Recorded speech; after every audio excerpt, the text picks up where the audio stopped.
listening to the Pharmacy Podcast Network.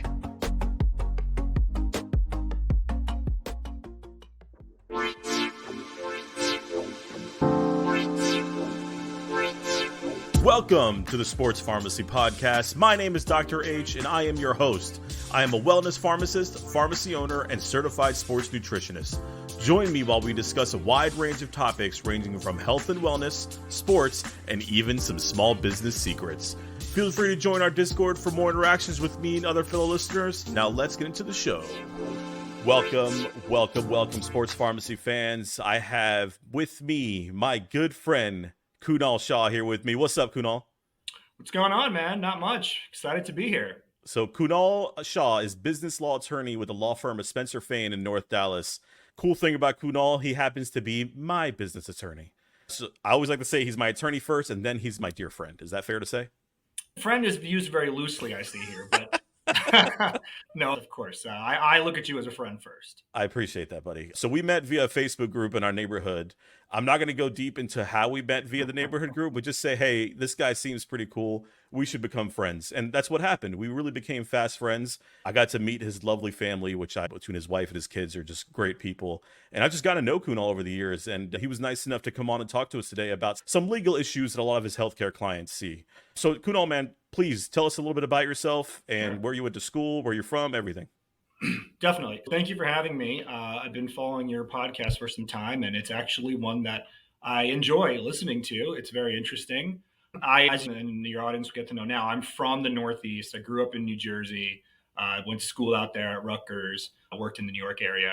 I moved out to Texas. My wife is from here, and that's how I became good friends with you and started servicing the Dallas market. I've been an attorney for 12, 13 years, and that's my story. I'm sticking to it. Yeah, man. And you moved here. How long ago did you move here? 2017. So we're over 6 years now. Yeah, it's been 6 years already, man. It's crazy. It's flown. And we both live up here in the North Dallas area. Being around you, man, has been really cool. Getting to know you and getting to know everything around you, especially as you're my attorney. So I get to take advantage of that, which is great. Kunal's really nice enough, man, to really join us and talk about some pitfalls that he sees within his healthcare clients. So, man, let's not waste any time. We're going to talk about that a little bit. We'll talk a little sports, and then I'm going to let you get out of here and go save lives. Is that cool with you? Okay, we'll call it that. Well, that sounds great. I'm excited for the sports part more than anything. As you'll know, a lot of the work that you and I do is you give me a call, I answer some questions, and then I don't bill you for it. But in general, that's how I've grown my practice. I am by trade an employment attorney. What that means is I counsel employers or help defend them against any employment-related lawsuit, whether it's theft of trade secrets or discrimination or anything like that. Excuse me. Around the time COVID started, a lot of my employer clients were actually having issues that didn't really involve employment issues. One of which being, hey, I've got a lot of service contracts. We have no customers.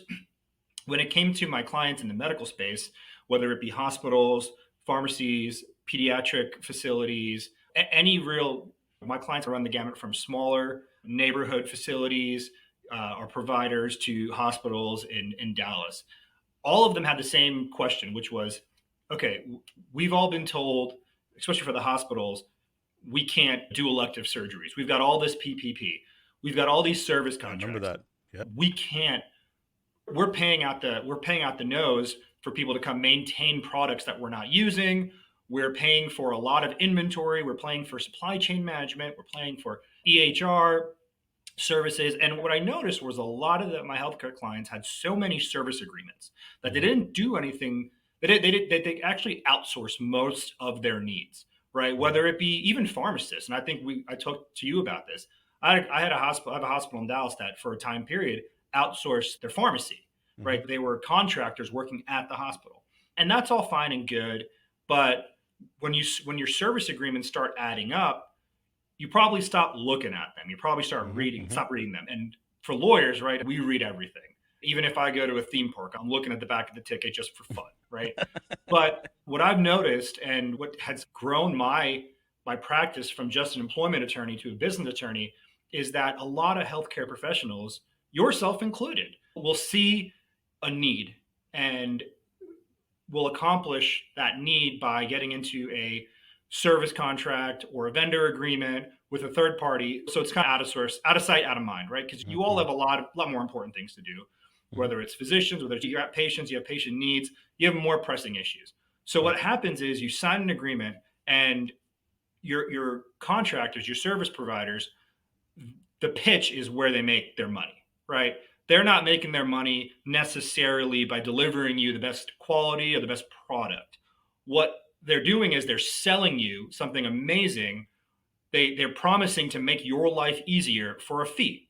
And for the most part, it works if you're paying attention to your contract. So what I noticed during COVID was none of y'all paid attention to your contracts when you signed them. And what I also noticed, which was sad, was there's so much waste.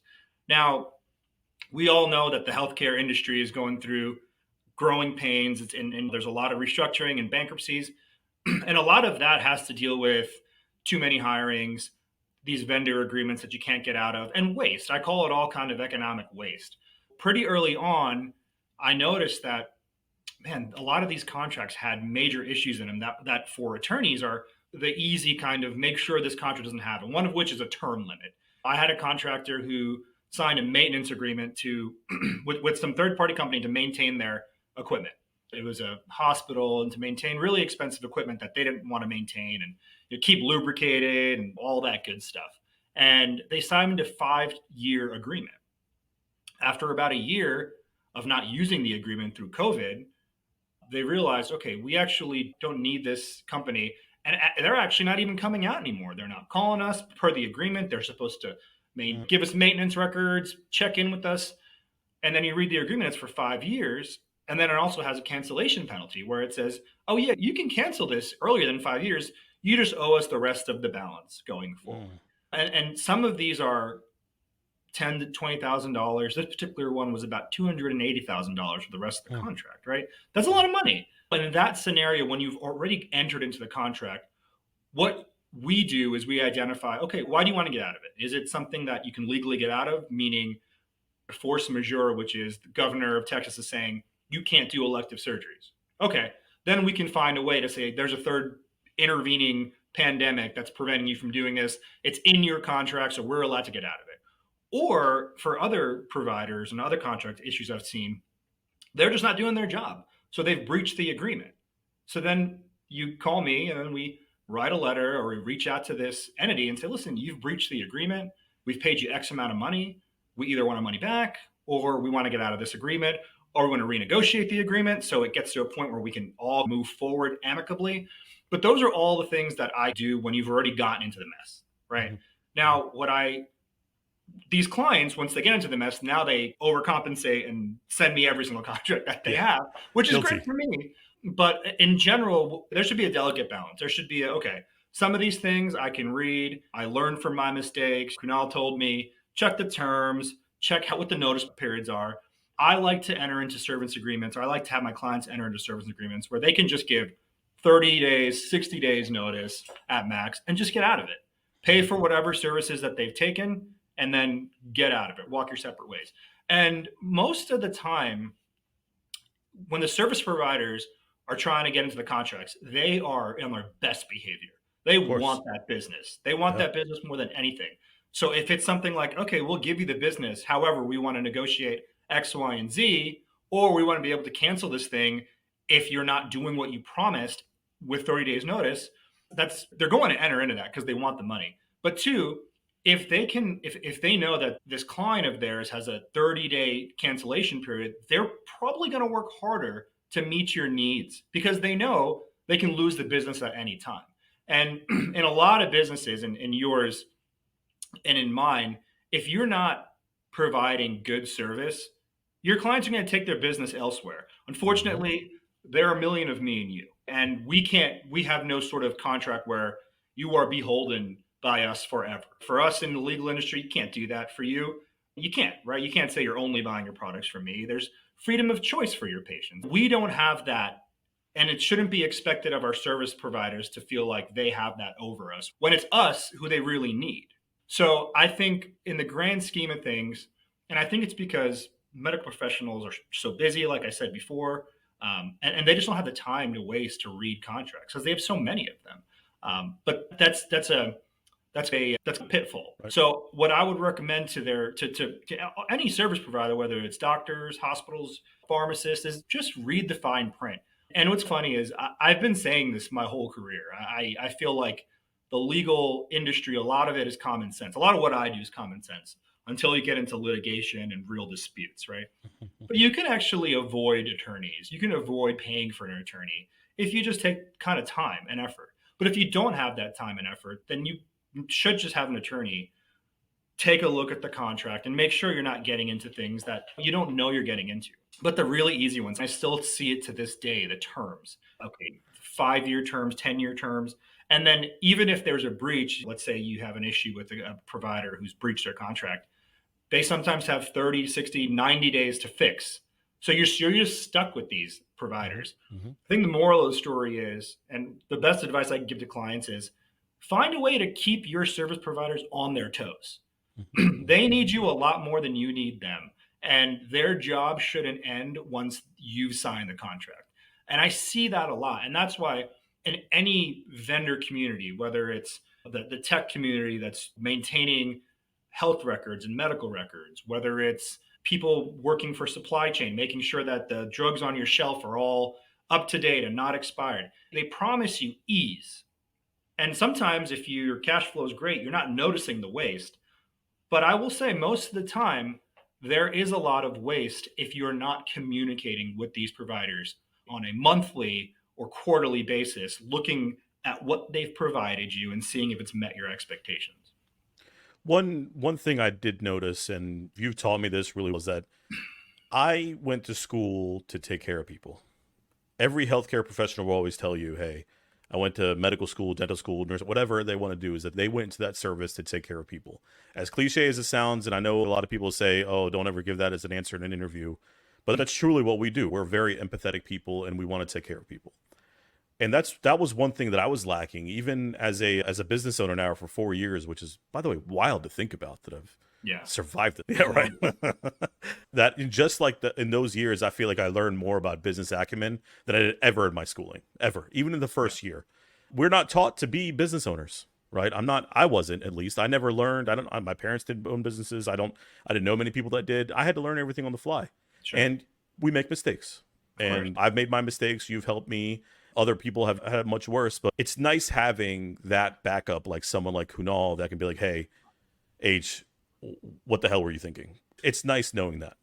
And I will say, and this is what I think, I look at the legal industry. I think that a lot of the legal industry can be fixed because a lot of it is really expensive.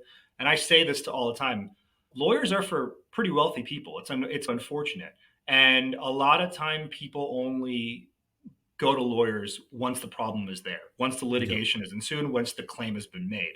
Yep. I think what's different about my practice, and I think it's because it bucks the trend, because I'm like you, I really do enjoy helping people, right? I like my clients. I like my clients to look at me, call me and say, hey man, thank you so much. You saved this, you helped me with this. That's the instant gratification that lawyers usually don't get.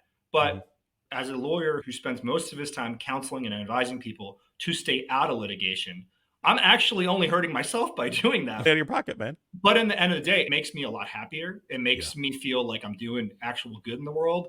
I can finally maybe fix the stigma of lawyer just a little bit, that we aren't just all blood-sucking, greedy people, maybe to a little extent.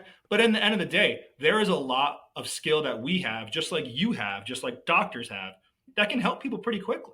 And I think that counsel and advice, that loss mitigation, that loss prevention, that cost prevention is something I pride myself in. I think that's consultants. In our last 20 years, the business of consultancy has become real big because people are more inclined to pay someone short term to fix a problem than just get into these long, drawn out agreements where they don't know what the other side's doing with their money and they just feel like they're getting taken. And that's an issue in the legal field. But I think my clients keep coming back because I say, okay, I see your issue. I see how we can fix it. And this is going to prevent a lawsuit.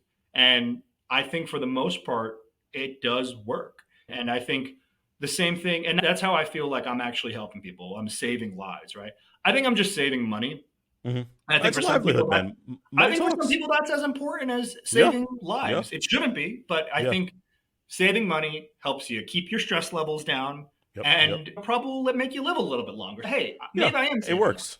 I know we joke a lot about our friendship and stuff like that, but a person's livelihood is just as important as their health. I can tell you, as much as I want to say health is wealth, but your wealth is wealth too, man. It's always going to be there. So if you're able to protect that, then that's great. Absolutely. And I still think, though, they're both really important. And Mhm. I think, obviously, the health part is what's most important, but the wealth will help you even in the health part too. Yeah. Yeah. It's just interesting. But I think in general, we both work to give people peace of mind, Exactly. you That's know? exactly it. So And people got to have that right mindset, man. And I think a lot of business owners forget that sometimes, is that you want to make sure that you're in the business of making sure that you're helping somebody. Like it could be anything. and business owners, small business owners like yourself, a financial issue, a burden can be as detrimental to your Right. health as getting sick. We see it all the time. I have clients who call me in the middle of the night or text me and are just like worried about their case. And it's so easy for me to be like, listen, don't worry, I got it. But at the end of the day, it's also, hey, this is your money, your livelihood, and I'm just a lawyer, Yeah. right? And it's like the same thing with you. People are coming to you, hey, I need to get better. Mm-hmm. Can you help me? I have questions. Mm-hmm. And you can say, hey, listen, just do this. I know it's going to work for you, but there's still a level of anxiety. Yes. In that comes, that's why your customer service is great, because your clients can call you and talk to you and then watch you on a podcast and read about how you're trying to help them. And it's all part of it. Yeah, absolutely. So what are some things that I could do to help prevent any sort of legal issues that are coming after us? I think for you, as a small business owner, you got to have good insurance. You got to have good property insurance, malpractice insurance, liability insurance. I know all of that costs money, but it's a lot easier to have an insurance company pay a lawyer than you pay a lawyer. It's not as bad as you might think. I think with us, I have obviously the business insurance, but then I have my own like malpractice insurance too.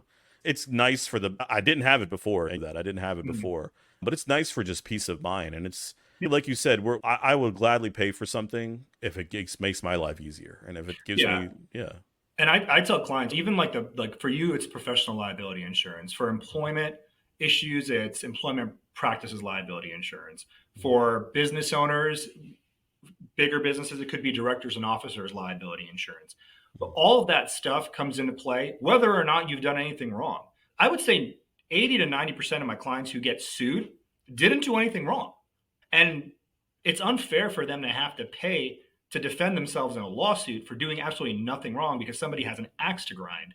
But if you have proper insurance, that will defray the cost, right? And you still have your premiums, but that will help you keep your business open. This is why there's things like business continuation insurance, right? So I think insurance is real big. And I think also, if you're going to really get busy and start outsourcing, hey, I need vendors to do this, or I can't hire someone, I need independent contractors. Those contracts, let's just make sure you understand those terms. And it may cost you an hour of my time, 2 hours of my time, or any attorney's time.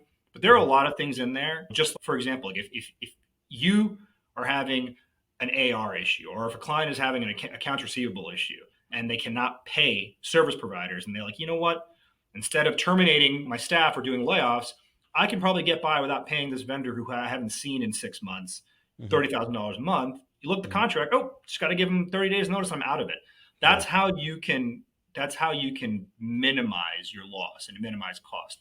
So I think those are things, if I'm going to be advertising myself as what I think I can do, is that it's look at these contracts, look at your insurance. And to another extent, cybersecurity insurance is something we're starting to do a lot of too. Really? Yeah, because cybersecurity breaches in the healthcare field are the most costly because they usually involve patient information, and the ransom attack, the holding that data hostage costs a lot more than any other information aside from maybe government nuclear information. So if there's so many articles out there that in the healthcare field, cybersecurity attacks are the most costly attack, bar none, in any industry. I really didn't know that. That's crazy. That's good to know too. Something I got to keep an eye on. We're going to go through some rapid fire questions with my boy here.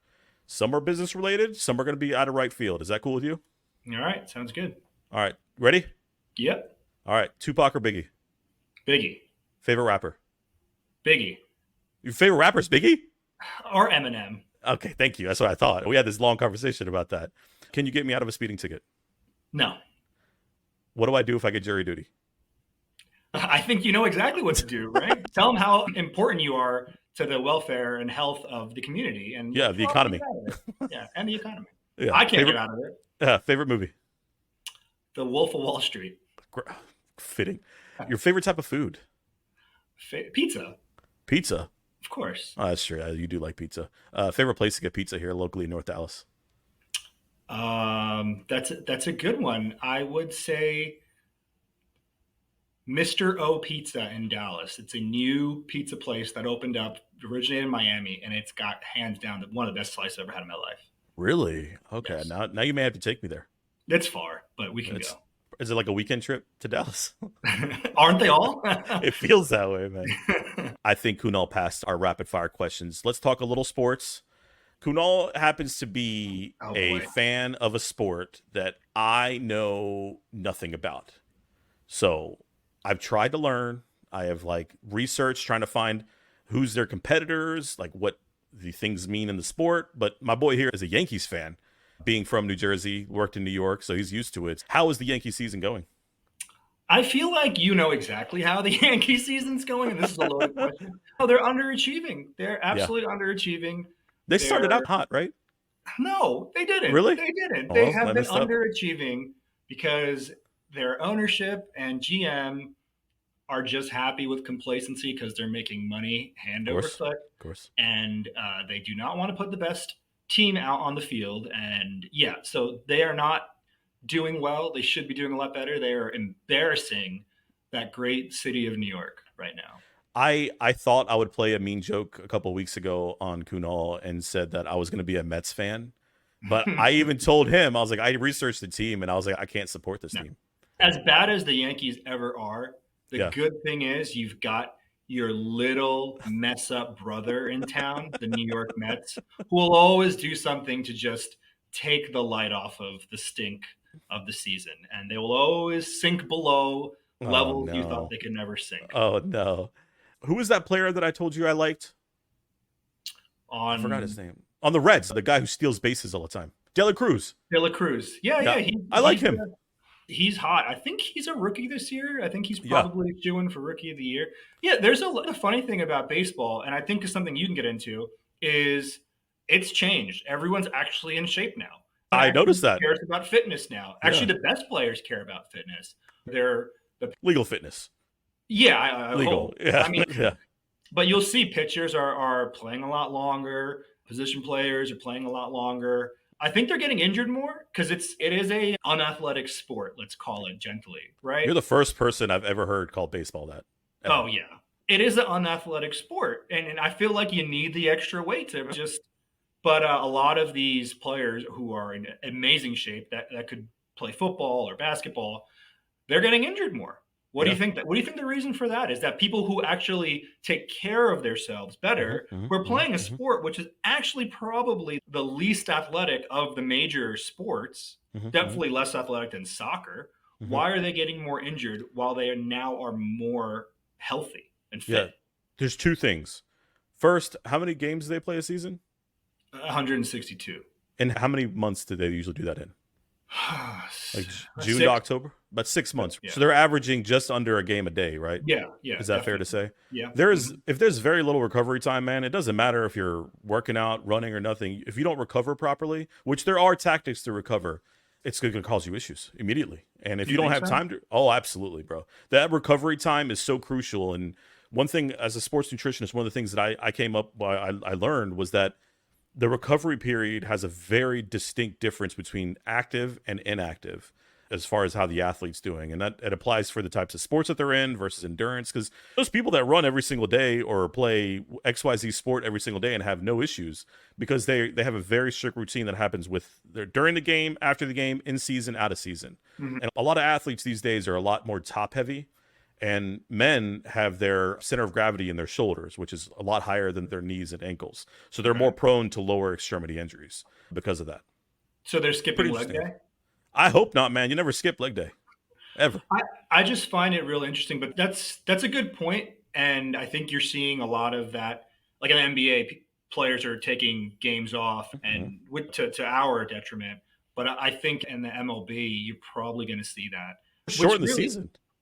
Which makes it more believable that these NFL athletes are able to come out every week because they can shut it down for a few days out of the season, at least weekly. So rest is key. Rest is key, man. It doesn't have to be like a full-on like sleeping rest, and an active recovery day just is so helpful. And for people our age, man, as we get like closer to our 40s, like the days that we work out versus the days that we don't, it has to be an active recovery, not just something of just sitting around doing nothing. Like for me, I'm up to I work it out 3 to 4 days a week.